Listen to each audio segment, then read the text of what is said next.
અને હવે સમાચારમાં જો આગળ વાત કરીએ તો જે સમાચાર મળી રહ્યા છે તેના પર આપણે નજર કરીએ। સુરતમાં રાજલક્ષ્મી બિલ્ડરના પ્રોજેક્ટમાં સરકારી નિયમોનું ઉલ્લંઘન થયું હોવાનું સામે આવ્યું છે। બાંધકામ સાઇટ પર રેરા બોર્ડ જોવા ન મળતા બિલ્ડરની બેદરકારી ખુલ્લી પડી છે। ડેપ્યુટી કમિશનર સહિત અધિકારીઓ ઘટના સ્થળે પહોંચ્યા, પરંતુ રેરા અને કાર્યવાહી અંગે મૌન રહ્યા।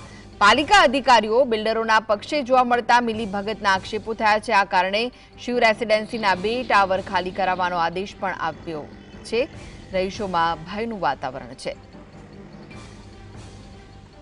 તો રેરા બોર્ડ જોવા ન મળ્યું, બિલ્ડરની બેદરકારી ખુલ્લી પડી છે। ડેપ્યુટી કમિશનર સહિત અધિકારીઓ ઘટના સ્થળે પહોંચ્યા, પરંતુ રેરા અને કાર્યવાહી અંગે મૌન રહ્યા છે, કોઈ પણ જવાબ નથી આપી રહ્યા। પાલિકા અધિકારીઓ બિલ્ડરોના પક્ષે જોવા મળતા મિલીભગતના આક્ષેપો પણ થઈ રહ્યા છે। તો શિવ રેસિડેન્સીના 2 ટાવર ખાલી કરવાનો આદેશ આપવામાં આવ્યો છે, જેના કારણે રહીશોમાં ભયનું વાતાવરણ જોવા મળી રહ્યું છે। તો સુરતમાં રાજલક્ષ્મી બિલ્ડરના પ્રોજેક્ટમાં સરકારી નિયમોનું સરેઆમ ઉલ્લંઘન થતું હોવાનું સામે આવ્યું। બાંધકામ સાઇટ પર રેરા બોર્ડ જોવા ન મળતા બિલ્ડરની બેદરકારી ખુલ્લી પડી છે। રાજલક્ષ્મી બિલ્ડરના પાપે શિવ રેસિડેન્સીના 2 ટાવર ખાલી કરવાનો વારો આવ્યો છે। બિલ્ડરો અને પાલિકા અધિકારીઓની મિલીભગત સામે દેખાઈ રહી છે। તો સુરત રાજલક્ષ્મી બિલ્ડરની બેદરકારી સામે આવી। બાંધકામ સાઇટ પર રેરા બોર્ડ જોવા ન મળતા બિલ્ડરની બેદરકારી ખુલી છે। ડેપ્યુટી કમિશનર સહિત અધિકારીઓ ઘટના સ્થળે પહોંચ્યા, પરંતુ રેરા અને કાર્યવાહી અંગે તેઓ કંઈ જ ન બોલ્યા, મૌન ધારણ કરી લીધું। પાલિકા અધિકારીઓ બિલ્ડરોના પક્ષે જોવા મળી રહ્યા છે અને તેના કારણે મિલીભગતના આક્ષેપો પણ થઈ રહ્યા છે। તો શિવ રેસિડેન્સીના 2 ટાવર ખાલી કરવાનો આદેશ આપવામાં આવ્યો છે, જેમાં ત્યાં રહેતા લોકોમાં ભયનું વાતાવરણ જોવા મળી રહ્યું છે। બિલ્ડર અને પાલિકા અધિકારીઓની મિલીભગતના કારણે તેમના પાપે ત્યાં રહેતા લોકોને ભોગવવું પડી રહ્યું છે, કારણ કે 2 ટાવર ખાલી કરવાનો આદેશ આપવામાં આવ્યો છે, જેના કારણે ત્યાં જે લોકો રહે છે તેમનામાં ભયનો માહોલ જોવા મળી રહ્યો છે। તો ડેપ્યુટી કમિશનર સહિત અધિકારીઓ ઘટના સ્થળે પહોંચ્યા છે। રેરા બોર્ડ અને કાર્યવાહી બાબતે ડેપ્યુટી કમિશનર મૌન જોવા મળી રહ્યા છે।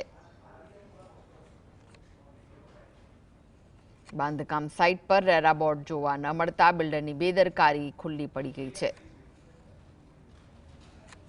સુરતમાં રાજલક્ષ્મી બિલ્ડરના પ્રોજેક્ટમાં સરકારી નિયમોનું ઉલ્લંઘન થયું હોવાનું સામે આવ્યું, અને જેના પાપે ત્યાં રહેતા જે લોકો છે તેમને ભોગવવું પડશે।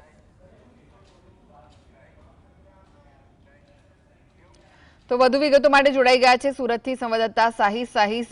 રાજલક્ષ્મી બિલ્ડરના પ્રોજેક્ટમાં સરકારી નિયમોનું ઉલ્લંઘન થતું હોવાનું સામે આવ્યું છે, શું વિગત છે?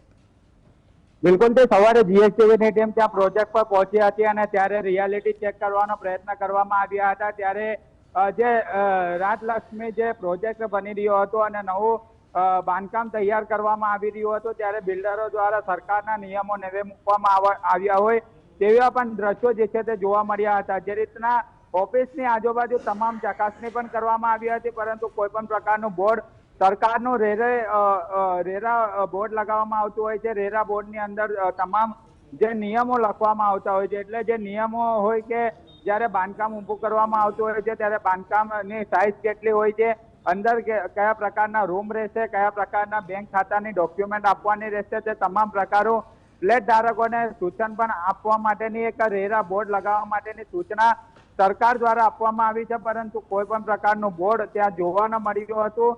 જ્યારે ત્યાં સ્થળ પરથી જ્યારે રિપોર્ટિંગ પણ કરી રહ્યા હતા, ત્યારે કેટલાક ડેપ્યુટી કમિશનર સહિતના જે અધિકારીઓ ત્યાં સ્થળ પર આવ્યા હતા, કારણ કે જે દિવાલ ધરાશય થઈ છે, દિવાલ ધરાશય થવાના કારણે જે આવેલી જે બિલ્ડિંગ ત્યાંના E અને F ટાવર પણ ખાલી કરાવી દેવામાં આવ્યા છે, અને તેને લઈને કેટલાક જે ત્યાંના રહીશો છે તે પણ હાલાકીનો સામનો જે છે કરાવતા નજરે પડ્યા હતા। વિગતવાર વાત કરવામાં આવે તો જે બનાવ બન્યો છે અને તેને લઈને ખૂબ જ ગંભીર બાબત કહી શકાય। બિલ્ડરો ત્યાંથી ફરાર થઈ ગયા હોય તેવું પણ દેખાઈ રહ્યું છે, પરંતુ જ્યારે પાલિકાની ટીમ ત્યાં પહોંચી છે, શહેરી વિકાસ જી આભાર સાહી સમગ્ર માહિતી આપવા માટે.